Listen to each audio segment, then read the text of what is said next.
If you have habits you want to break or behaviors you want to change, have you considered hypnosis? Hypnosis can be used for everything from weight loss to managing pain and stress and even addiction. And today's guest is a world-leading cognitive hypnotherapist helping people gain control over all aspects of their life. Potentially anything that the mind creates, cognitive hypnotherapy can help with. You can optimize your brain as much as you like, but if it's running bad software that's causing stress, you're undoing it as long as you're helping it. If you get to a point where you like who you are, everything else becomes possible, because it's usually a fear of other people's opinions that hold you back in life. I can see they're all bored, or they all hate me, or they think I'm over-promoted, or whatever it is. And that is all your bullshit. If we can dehypnotize you, so you're here now, being able to be present with these people and give them a chance to be them, life changes. Somehow, things are going to change.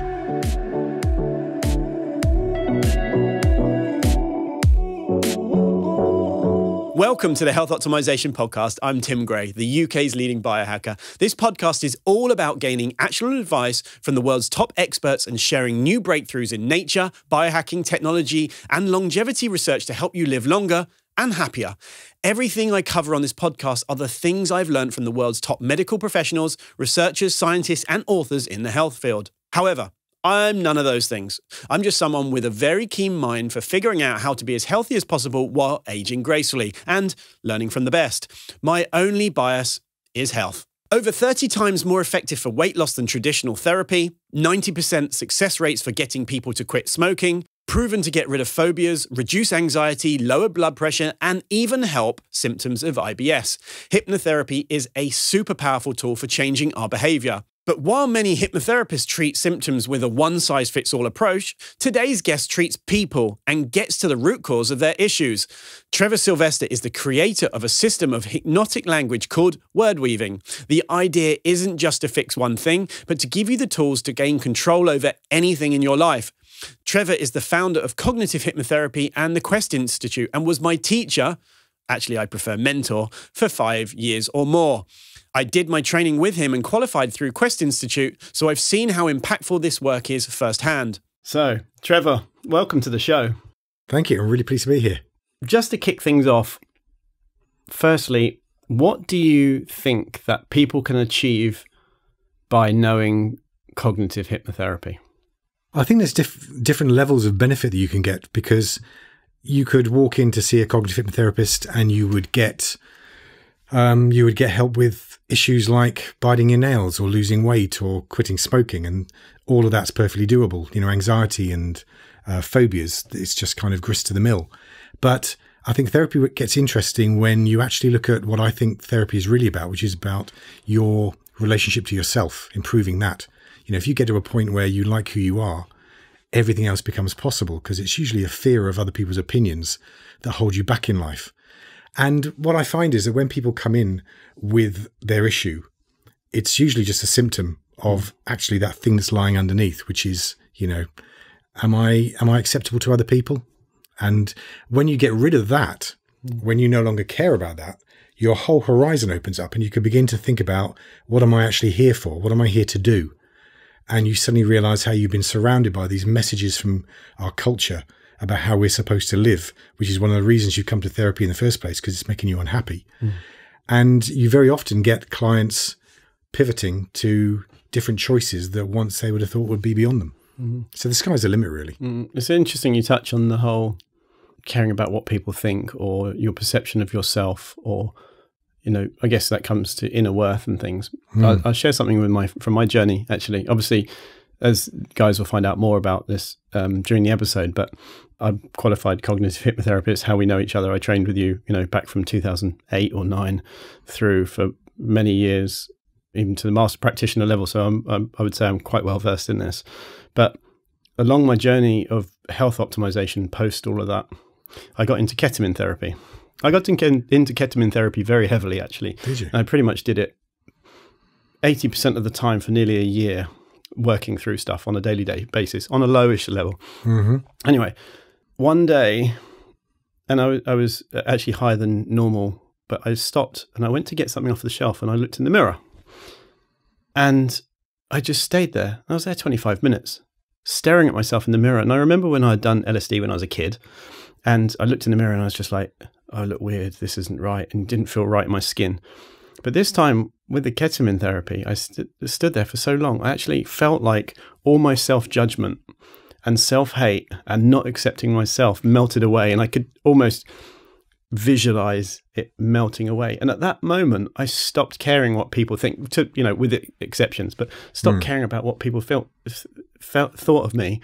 So when I see a hate piece or something or other, I'm like, actually, they just don't know who I am, and I now accept myself. So it's a massive part. And I think, obviously I've been doing therapy for a very long time, and yet that was like a massive shift. It's a hard place to get to, because I think almost from the minute we're born, we are set on that path. It's almost like in our culture, we begin with original sin. There's something wrong with us from the very beginning, and that's reinforced because then people can sell us things to make us feel better about ourselves. And then we do jobs that we don't really want to do because we're told they're the ones we should to get approval from others. And so getting to a place where you have control over your own choices and you're not doing it because of what other people might think of you, that's a tough road. And I think cognitive hypnotherapy is a significant place to begin that journey. And I too have experienced psychedelics in the last 5-6 years. I began with ayahuasca. I went and trained as a psychedelic guide in Colorado, used psilocybin, and all of those, they all helped. They all gave me another insight into really seeing, it transformed my thinking around cognitive hypnotherapy, of seeing where it fitted to where now I look on therapy as social activism, that we're helping people get back to owning themselves so that then they can go out and make choices that would benefit the world better than this reinforcing cycle, where we wounded and we wound the world back, and then the world comes back and creates this feedback loop of pain, and something's got to break it, and it begins with you. I think one of my favorite questions for today is the next one that I'm going to ask, and it's because people that are listening to this are probably thinking cognitive hypnotherapy, just thinking of, standard hypnotherapy. And when people say to me, what did you train in, and this, that, and the other, I say cognitive hypnotherapy. They say like CBT or this, that, and the other. I was like, no. So for the listener that has no idea what the difference is with hypnotherapy and cognitive hypnotherapy, or even traditional therapy, from the man himself, how would you define cognitive hypnotherapy compared to the others? Do you know, I was thinking about this on the way here, because for 25 years we've tried to have a quick, lift pitch description of cognitive hypnotherapy, and I've never arrived at it yet. So here's today's version.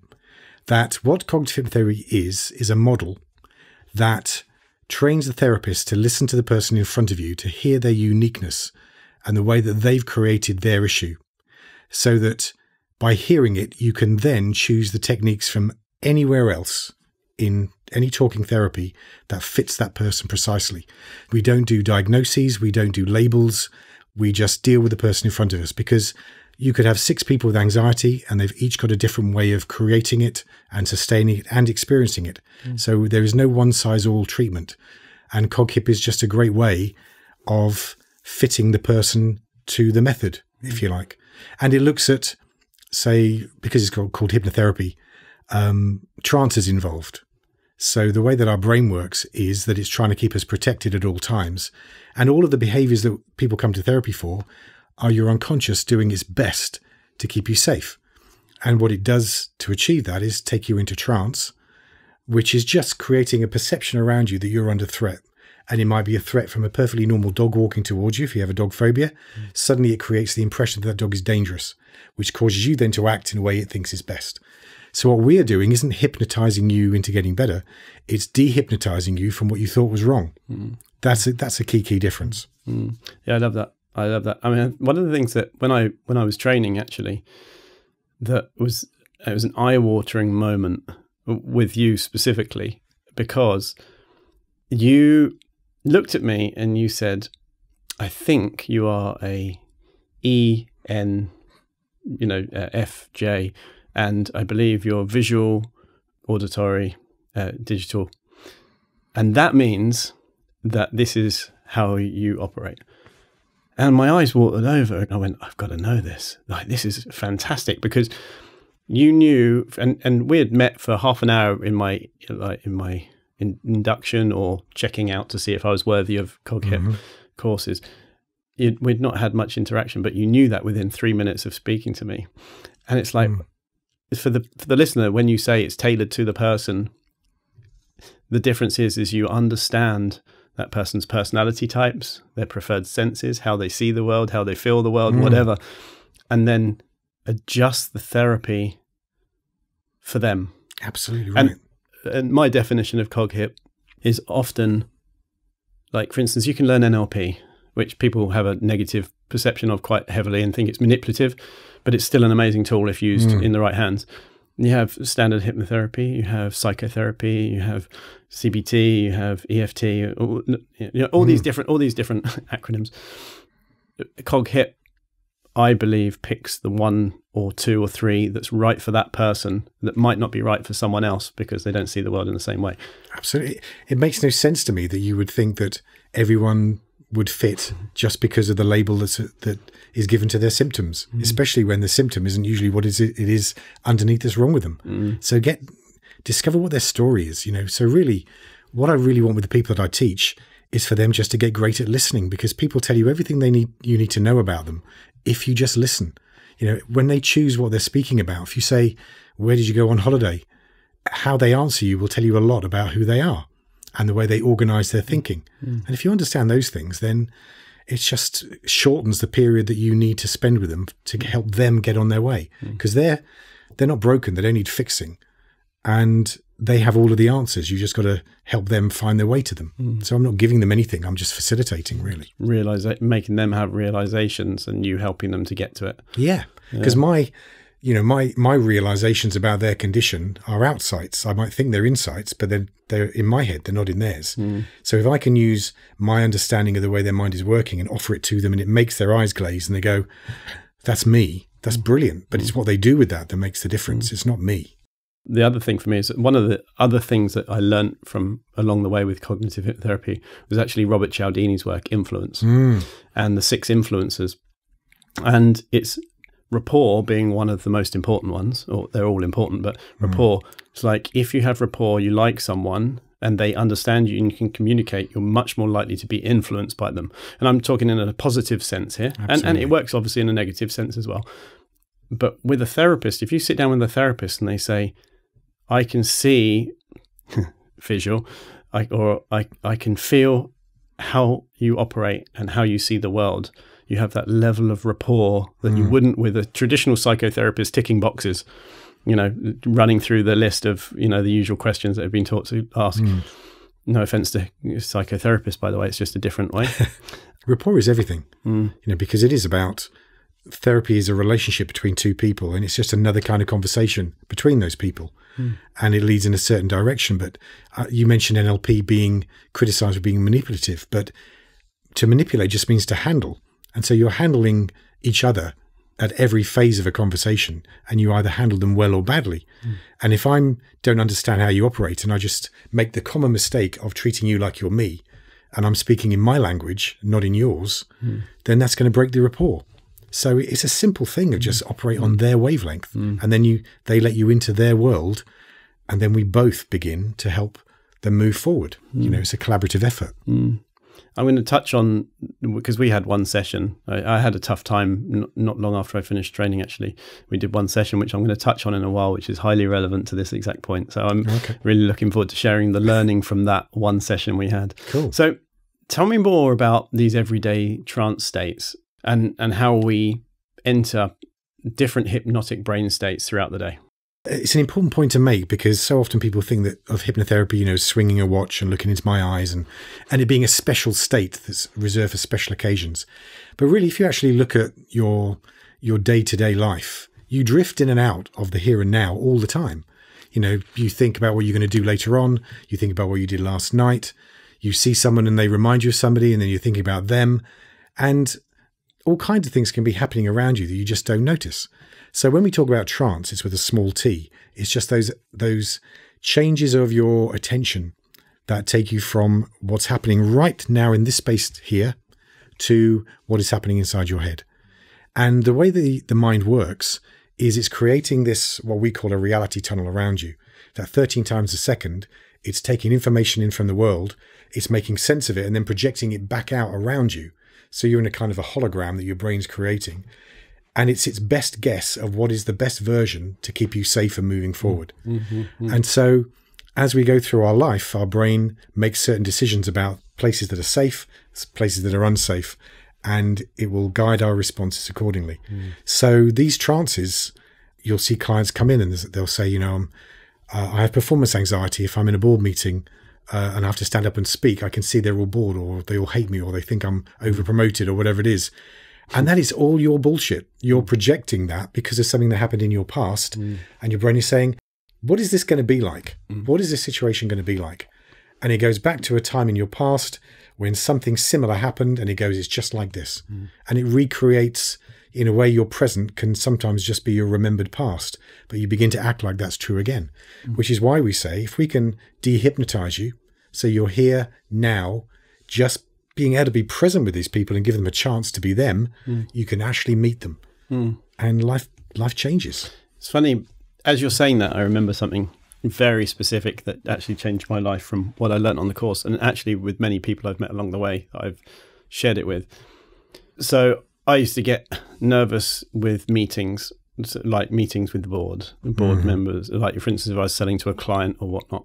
And that would also be in my dating life as well. I was quite nervous with meeting new people. And in one of the training courses, actually, you did word weaving, which we're going to touch on word weaving, guys, and this is going to blow your mind at some point today, is that as you walk into the meeting room, you may wonder what it is that makes you realize how comfortable you feel. And so, and I never forget this, because every single time I walked into that situation, and my unconscious would trigger and go, oh, I'm in this situation. I'm like, what is it that's going to make me feel comfortable?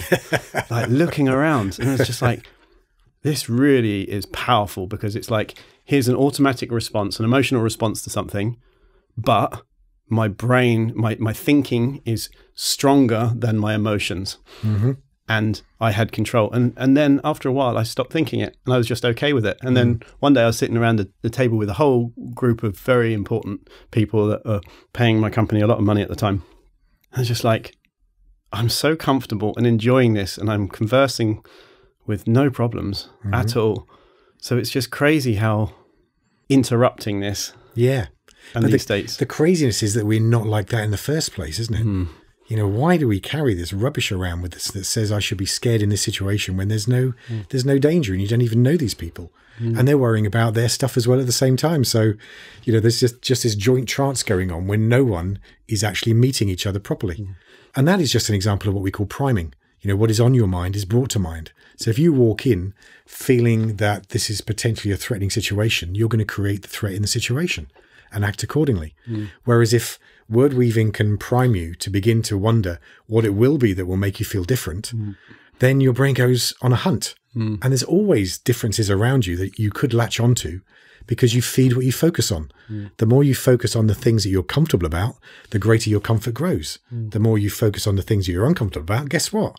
You live in an uncomfortable world. It's just a software update. What was it? The way your energy grows, I think you said. Yeah. And for you guys listening in, I was smiling. You may see this on the videos, because Trevor was word weaving, which you'll learn about in a while, very heavily in that sentence. He's probably doing it completely naturally without realizing it, but it's actually amazing to hear it in this setting of like how you interweave. And well, that's probably you know, you sitting in class, you know, for a couple of years with me, and I'm using that in class all the time. So in a way, you're anchored. That I begin to do that, and your brain takes you back and going, oh, that reminds me, and it puts you in a good place. It's fantastic. It's fantastic. It is. Word weaving is literally incredible. So we're gonna touch on it. So I'm gonna stop banging on about it for a minute. But I'm gonna be honest. I'm pretty excited for this episode, as you can probably tell, guys. So, So before we move on to the next question, I just want to touch on my thing about the trances throughout the day.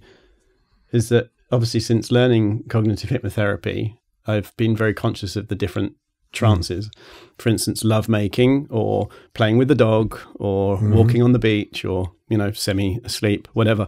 These are the different states that we're in naturally, and everyone can relate to most of those, I would imagine. And in a therapy setting, understanding that we come in and out of these states, and then knowing how to interrupt if we need to, or how to adjust if we need to. When people say, oh, I don't believe I can be hypnotized, or I don't think hypnotherapy can work for me, it's like, can you remember when you were intimate with your partner last and you were miles away? And if you can say yes, then you are in different states and trances. And therefore, hypnotherapy will work. You're just fighting it for some reason. That's my opinion on this. Well, it was a lovely thing, because when people come to see me, and because they see the stage hypnosis done on television, and so they have very set ideas about what hypnosis is going to be. So of course, a lot of them will doubt that it can happen. But they brought to me a problem, and if they've got a problem, they're great at going into trance, because they're in trance while they do their problem. So I only have to say, "Tell me what you're here for," and they go into a trance telling me. So I only have to use that trance. I don't have to create a different one. It'd be crazy to say, well, stop thinking about that now and close your eyes and go and lie on a beach. What's the point of that? They've shown me what I need to use to help them get better. So they can't not be hypnotized, really. Even if I say, okay, stay there and don't be hypnotized, they're going into a don't be hypnotized trance state. There's no way of wriggling out of it. We can't stay present. Eckhart Tolle talked about being here now, and how, in a sense, it's completely unnatural to stay here now. Our brains are made to go backwards and forwards to make up what is reality around us. So the skill is to avoid trance. That's a hard gig. It's actually interesting, because the different psychedelics or different drugs do different things, obviously. But I can't remember which one it was, but I remember thinking when I was on it, was like, I'm in the moment, completely in the moment. I'm not thinking about the future. I've not got any anxiety or any thoughts about the future. I'm not thinking about anything from the past or anything. I'm in now. And it was ketamine. I couldn't remember something properly that I'd read 5 seconds ago. I was reading the text message and I'm like, I can't remember what the previous message was. Like, I'm so in the moment. And actually, I think it drowned out, or should I say deleted, so much noise from the brain. Yeah.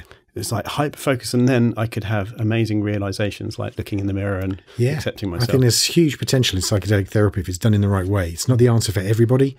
It needs to be introduced responsibly. I hope they don't put walls around it, and certain agencies keep it to themselves.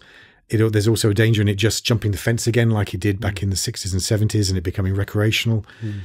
Used well, with the proper focus and intention, it can be life-changing. And part of that, I think, is this ego dissolution that you experience, where you just let go of all of your crap and you do recognize this connection with everything. We are not separate to nature. We're not separate to each other. Everything is part of everything else. And that loops me back again to seeing therapy as social activism, because we are suffering from a massive disconnection in this world to the world and to each other. And if we can heal that, things might begin to change. So, I think there's an exciting road forward with the use of cognitive hypnotherapy and psychedelics, should they become legal. That could really be a real sea change in humanity even. I think it is going to be different now. And I tell you this because I met with a company a few months ago who had just raised investment, and they were doing psychedelic research in England, London, and they had a body for doing research on multiple people. And I think from memory, they were moving into the ketamine side of things as well. Really? So, and this is psilocybin and ketamine and whatnot.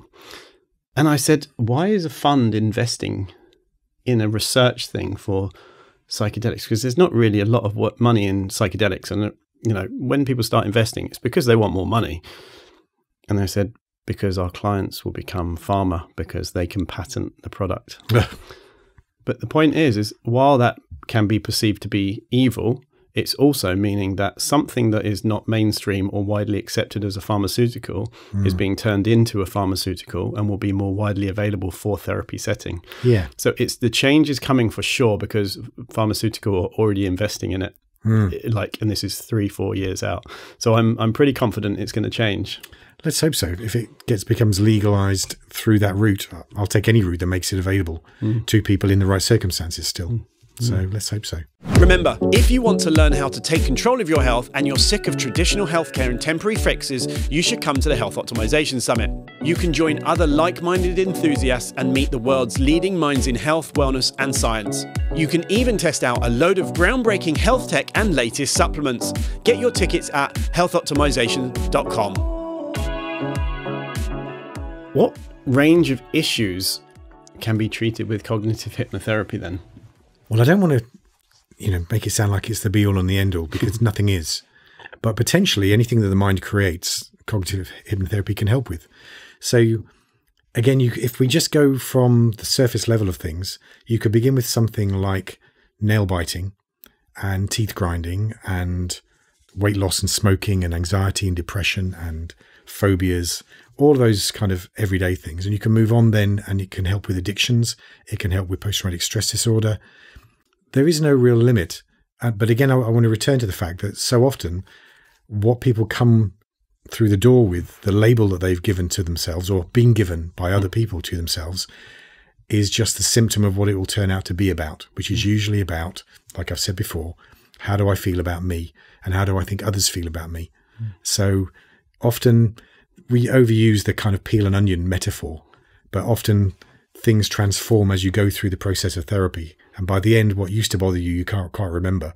And what bothers you now is a whole different level that now you're working on. Because I think I used to say that everybody needs therapy, but people don't need very much.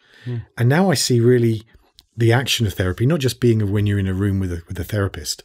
It's just part of this whole life movement of where you're trying to develop yourself as a human being. And I don't think it ever ends. You know, I'm 64 now, and I've been in this business for nearly 30 years, and I'm still developing. And sometimes it really frustrates me when I think, why have I been so slow to see this about me? It's so obvious, but we're strangers to ourselves, you know, and I think I'm a slow learner about myself sometimes. And so I'm not looking now to just see therapy as this thing you come to for 6 sessions and you're finished. Really, the 6 sessions will just open a door that you can go through, which will give you another level of existing that hopefully will be more beneficial, but which will bring more questions, which then you go on to find other ways of answering. So it just kind of goes on. Awesome. So how powerful is it and how quickly does it work? I hate that question.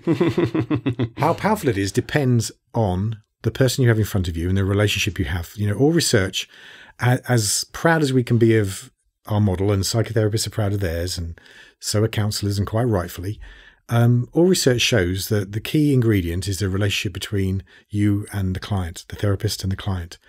And so I think cognitive hypnotherapy is a great vehicle because of our emphasis on relationship and rapport, that it can be incredibly powerful.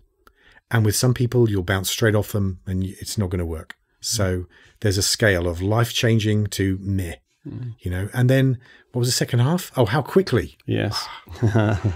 It's a piece of string, you know. I've had one session with you and I'm hoping you're going to say that was really beneficial. I'm not going to create miracles in every single one session thing. And I never like the pressure of that. I've worked with people for several years before we got them to where they wanted to go.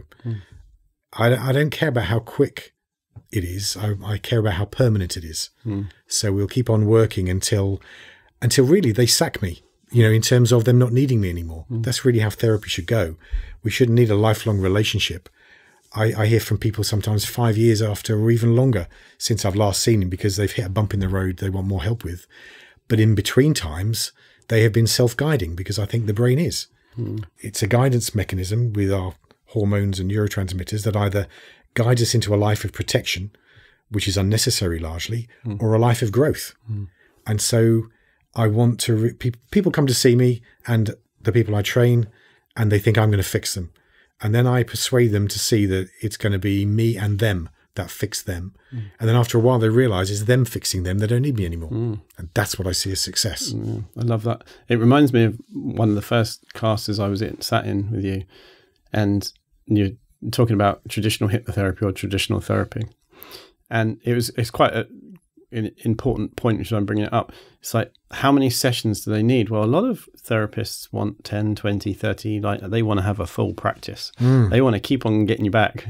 It's like, but we aim to do it very quickly. Like, as in, like, we try to get it done 3, 6, however, even if it's one session. And I never forget that, because it makes you think this is strong morals and ethics in terms of money making, taking advantage of people that need help. Without promising that it's going to be instant.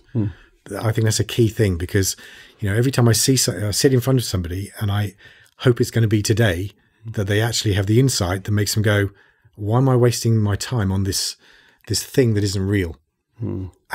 But sometimes it might take, you know, it might take one session, it might take 6 sessions, it might take 2 years for them to get that insight, because you remember this story I tell about how I'm left-handed, and so most tools and things don't work with me. And I've always been amazed how Bex, my wife, can cut a loaf of bread and every slice is perfect. And with me, every single one of them is a wobbly. And because I'm a bloke, I think just faster and harder will solve the problem with the carving knife. And I realised that you have to cut at the speed of the bread. It doesn't matter what tools you have, the client is the bread. And so you cut at the speed, you move them at the speed they're capable of going. And some people, that's one session, other people, it's not. Yeah, it's interesting, isn't it? It's like, do people have a problem with authority, or do people just need permission to do something? And can the door just be open and they want to run through it? Or do they just want to walk into the door or whatever? How introspective they are. Yeah. We talk about E-lock and I-lock, having an external locus of control, which means you're dependent on how you are according to how the world treats you. So you look to other people for your solutions. Or are you I-lock, have an internal locus of control where you say, what can I do here? And the road of therapy really is taking people from E-lock to I-lock. And when you get to being in that situation where you say, I'm going to control the experience I have today of being me, then nobody can hurt you and nothing can knock you off your path. And that's nirvana. Because, I've been doing this all this time and I still get jerked into E-lock and people annoy me and frustrate me and stuff. But I'm better than I was. And that's the path, isn't it? Being better than we were yesterday. Yeah. Actually, it's one of my reminders from my daily task list. Do you consider yourself to be better today than you were yesterday? Every day. And then it's like, I write the answer. Same with my 3 gifts every night. It only has to be, 0.5% improvement each day, because it's compound again. Anything more than nothing is success. So fail today and then just do better tomorrow. Don't fail the same way. Fail in a different way. So, as you mentioned, our unconscious mind does a good job of protecting us, but sometimes it does more harm than good, as we know. A good example is the story of Mrs Toothbrush, which I'm going to bring up. So, an old toothbrush. Yes, can you tell me about Mrs Toothbrush? Cool, blimey, that's going back a long, long time. It's in one of my books. Yes, it is. It was a lady who came to see me many, many, many years ago, and she'd never been able to brush her teeth. And this is a lady who was in her 40s. And as you can imagine, the teeth were in a terrible condition, but she was terrified of going to a dentist and terrified of having anything placed in her mouth, forks, anything. And so I used a technique called timeline to take her back to the root cause of it. Wasn't it her mother was just brushing her teeth badly? Do you remember it? No, yeah, it was actually, I remember it very well because it stuck with me, because I've probably told 150, 200 people this over the last 10 years. I've updated my stories as I teach. But yeah, so basically when she was born, they had to resuscitate her. So they threw a tube down her throat to save her for some reason. I think maybe born premature or something. I can't remember the exact details, but but her unconscious mind, even as a newborn, was triggered and always had that as a protective mesh, and until you made her aware of it. Yeah. And isn't that amazing that something like that could happen? But, from my own life, I don't drink to this day. I don't drink hot liquids. But when I did therapy to find out why I don't, it was because my mum, when I was about 2 or 3, she introduced me to tea in a cup, and the tea was too hot and she wasn't particularly paying attention, and it scalded me up my tongue. And my brain instantly went, this is a threat. Keep this away from you. So from that time on, any feeling of heat around my mouth was uncomfortable for me. And so I just kept away. I didn't have gravy on my dinner. I didn't have custard on my puddings. No hot liquids at all until I was about 15 or 16. Wow. And I've just never gone to hot liquids for drink, even though I've got rid of that as a phobia now.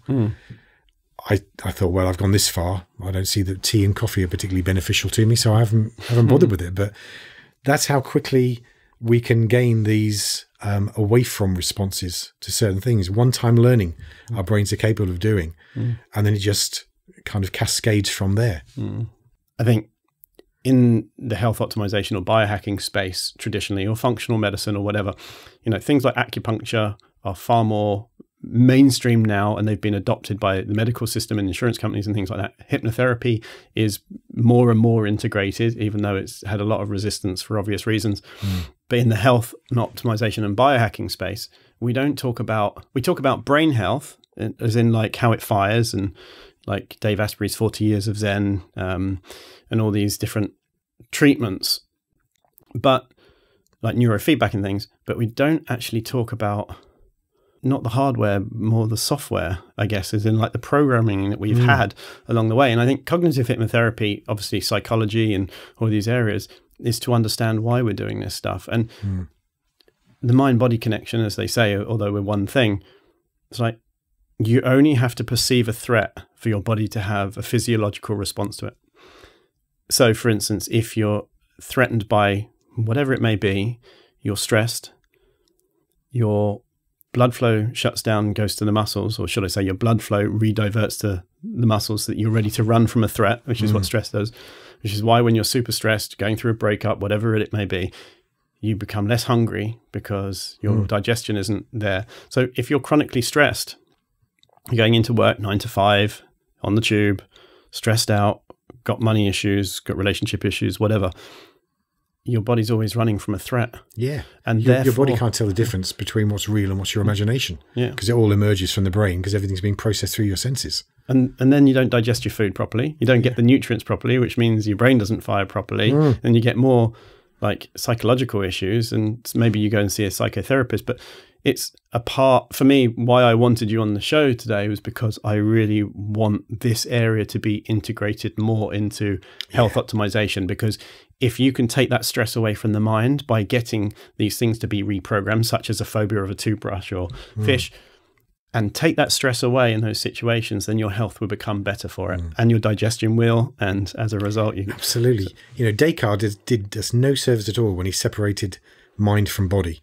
You know, where we talk about the mind and body connection. There is no connection between mind and body because there's no disconnection between them. They're the same thing. They're part of a whole. And I agree with you. We've got to look at this as an integral thing. My learning over the last 4 years or so is of having long COVID, you know, where I greatly neglected my body's part in getting me well again. I thought it was all going to be down to my mind because that's where I live in most of the time, you know, and it's been a major insight. And, you know, your stuff has really guided me into the potency of that, where I would never have thought of prebiotics and stuff having any impact on something that was a viral condition. And it absolutely has. And I've changed my diet and my mind is better, you know, so we've got to look at the whole. I always used to dislike holistic because often it just used to be a kind of wishy-washy term, but in its real meaning, we do have to look at the whole package of health and what's available to us. So you've got to look after the mind and the body. I agree. And typically biohacking looks after the body, not necessarily the mind, except for the gear itself. And psychology or psychotherapy does the other, and not. And I find it bonkers how, you know, you can go and see a psychotherapist and they don't ask you about your gut health or your diet or anything like that. And yet they're talking about neurotransmitter problems, basically. You can optimize your brain as much as you like, but if it's running bad software that's causing stress, you're undoing it as fast as as long as you're helping it. You know, so we've got to look at both. So I promise we're going to more detail on this. So tell us about the hypnotic language you developed, we call word weaving. And like the name might suggest, it probably gives you a good clue, but I want to hear what you think. Right. Okay. I didn't invent it. I borrowed it. I borrowed different bits of it from different people. There was a guy back in the 60s and 70s called Milton Erickson, who was an absolute genius with language. And then these two guys, Bander and Grinder, who developed NLP, came along and they studied him and they figured out how he did these miraculous changes with the people through the words that he was using. And there were there's the traditional school of hypnotherapy is very script-based, i.e. they read the same thing out for each label, and it tends to be direct and authoritarian. So it tells the person listening what their experience is going to be. And it can work. On some people, it can work. Whereas word weaving, being based on Milton Erickson's pedigree, if you like, is more around priming the listener to the possibilities of what they might experience, that by experiencing it would mean they're getting better. So I ask my clients how they would know that what was a problem is no longer a problem. What would be different in their world? So they give me their imagined solution. And then I just create suggestions that would begin to open the possibility of them beginning to notice those things around them that would mean that's happening. And of course, those things around them are always there. I just don't know what they are. But I send their brain off on a hunt to find the answer to that question. So as you walk into a boardroom, you might not be aware of what's in there that's going to make you feel comfortable, but something could. But if I say to you, it'll be the lady sitting there in the red dress that's going to make you feel comfortable. Well, A, we don't know if there's going to be a woman in there with a red dress, and is she the type that's going to make you feel comfortable anyway? She might be someone that reminds you of your school teacher when you were 5. And so by me trying to predict your future, I'm risking everything. Whereas if I just say something out there may help you, then your brain is open to the possibility that that could happen. And more often than not, it will. Yeah, possibility is actually, if it's plausible. I always remember that if it's plausible. It doesn't have to be true, it just has to be plausible. Exactly, yeah. It's actually a very, very, very powerful thing. It's like, you will experience this. No, I won't. It's like, you may find that something makes you experience this. And various variants of it. So it's actually really, especially for the stubborn people that don't want to be told what to do, and yet they want to fix themselves with therapy. So it's, what I've always admired about the people who've influenced me is how little they seem to do. They're not busy with their clients. There's a guy called Ruben Bettino who is in his 90s now, still working. Amazing man, trained by Erickson. And one of his magic words that he uses with his clients is somehow. Somehow things are going to change. It's a beautiful word because it contains everything in the universe that could possibly influence this situation without dictating what that thing's going to be.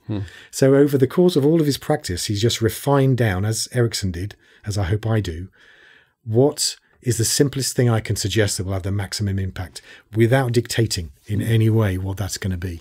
So I try to keep my ideas out of it and just use theirs back on them. I love that. So once you've fixed an issue for a client, how does word weaving help them get control over other aspects of their lives, would you say? Right. Once together we've helped them fix their problem, what word weaving does is I'll make a recording. So usually during the session, it'll be the thing that kind of ends the session. And it only lasts for about 10 minutes because the recording will be sent to them and I task them to listen to it every single night.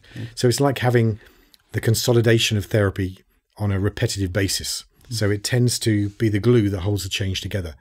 They hear different things each time they listen as their mind changes, and the kind of effect just grows over time. And I find that if you do it longer than 10 minutes, everyone's got 10 minutes. But if it's 20 minutes before you want to fall asleep, 20 minutes is a bit of a drag, but 10 minutes is fine. And most people fall asleep listening to it after a while. And it doesn't matter because I'm not talking to them. I'm talking to their unconscious, and our ears never shut down. So it's the glue in a way that just keeps the change in their brain together while their brain makes it permanent. Because otherwise, if I'm not going to see them for a couple of weeks or a month, life can happen in between. But if they can come back and recenter themselves by listening to the messages that I put into the word weaving, which are the things they've said they need to hear to know they're getting better, then it's going to reduce the time they need to come to see me. Problem state and solution state. Absolutely. It's funny, but I'm grinning through this because this is one thing I really wanted to add into this episode, because when I came to you and I called in a favor and said, I'm having a really tough time. I'm not sure if you remember it as well as I do, but I'm having a really tough time. I'm having a bit of anxious or down and whatnot. And, you know, and we did a session of just talking therapy, I would say, which is typically cognitive hypnotherapy before you did the word weaving with me. And one of the things that I don't remember saying, but I do, if that makes sense. I mean, I know I said it, but I don't remember the exact way. But you said, what's the problem? And I said, well, I'll be on the tube on the way into work every day. Everyone will be looking down at their phones. They're all miserable. They're not happy. And I feel like I'm just like a rat in the tubes, basically. And you said, okay, so what is it you feel that you should do? Or similar. And I said, follow the fun. Anyway, within my word weaving audio, so the next day or the day after that, you sent me an audio to listen to, which I did every single day for many months, actually. And I would do it when I got into bed. So a lot of the time I'd fall asleep, but I learnt it almost word for word because I listened to it so much. But one of the things that still sticks with me today is follow the fun. Is it and really? It had such an massive impact on my whole life. It helped me sell a company, helped me change my direction, it helped me get into biohacking, it helped so many different things just from that one line. And the thing is, it's a powerful line, but it's as cognitive hypnotherapy and word weaving is. It came from me. It came from you. It was picked out by you, and it was given back to me, and I listened to it consistently over a period of time until I truly believed it, of something that I wanted to believe or wanted to do. So that's the power of word weaving, and it's taken away. So yeah, it's the power of listening, isn't it? Really, because people have their own solutions if you just key into them. Really, and I can't tell you how happy that makes me. Yeah, I'm very happy to be able to tell you, actually, because every time it comes on my phone, just like still like it was yesterday. It's crazy. Wow. So can someone benefit from cognitive hypnotherapy even if they haven't got something specific they need to work on? Well, I would say yes. Of course, I'm going to say yes. If we go back to what I was speaking about earlier about what the purpose of therapy is, which is, I think, to make yourself happier. And if you look at your life and say, am I living the life that I want? Am I following my fun? Am I having the most fun I could have in this life as me? And if the answer is no, then it doesn't need to be a specific thing that you know is wrong. There is just a direction you're not following. Then it could definitely help with that. Because people look at therapy and coaching as two separate things, and they're not. They're just a different hat you put on for a different market sometimes. And the coaching element of it just tends to be nudging you in a direction that you set. You say you have an intention, and I help you and guide and give you some guidance as to how to do that. And so if there's anything in your life that you would like to change, or your life itself, then yeah, CogHyp could do that for you. I mean, I imagine you'd have to be a very interesting human to think that you don't need to improve in any way on something or other. I've only met a few of those, and I never believed them. Well, as you always taught me, what's that about? What's that and about? How can I use it? Absolutely. It's usually a fear of being vulnerable, isn't it? It's crazy. It's how impactful this has been, actually. And finally, we love an actionable insight. So what should the listener take away from this conversation? Is there something that they can start working on today to help them better understand their unconscious mind? In a way, I think journaling is a very powerful thing to do, just as a means of you being able to focus what has happened in your day. And the focus of a journal that I would suggest is to think about what I've said about ELOC and ILOC. And so at the end of the day, if you looked back and said, how often today was I triggered into ELOC behavior?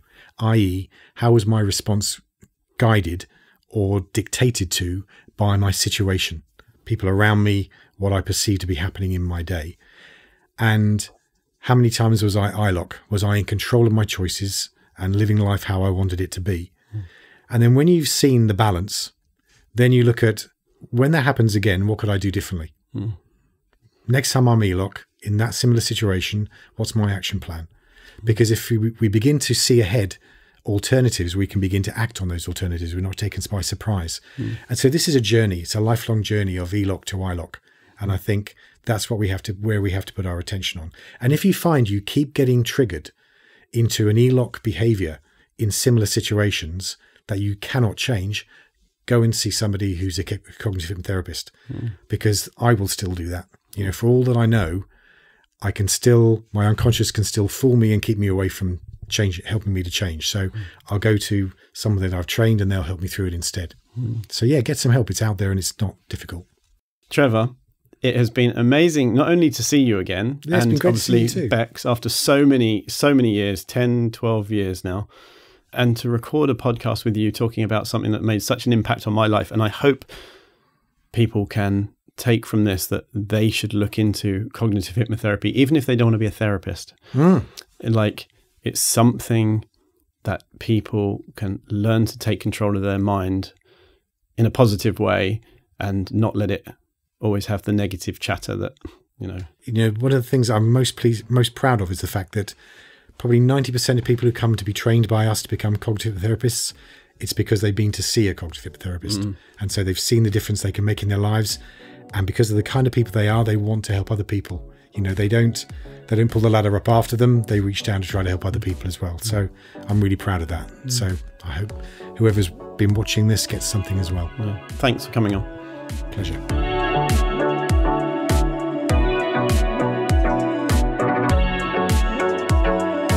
A massive thank you to my guest and friend, Trevor Silvester. Learn more about Trevor and his work at questinstitute.co.uk. If you'd like to train to become a cognitive hypnotherapist, I highly recommend it. It changed my life, helped me understand those around me, made me communicate better, and taught me how to accept people's differences. You've been listening to the Health Optimization Podcast. I'm Tim Gray. If you're watching on YouTube, comment and leave a thumbs up if you enjoyed it, and subscribe to see more. You can also find the podcast on Spotify, Apple Podcasts, and all the usual places you like to listen. Check out the show description for extra information and the links. See you next time, and remember, let's spread the health.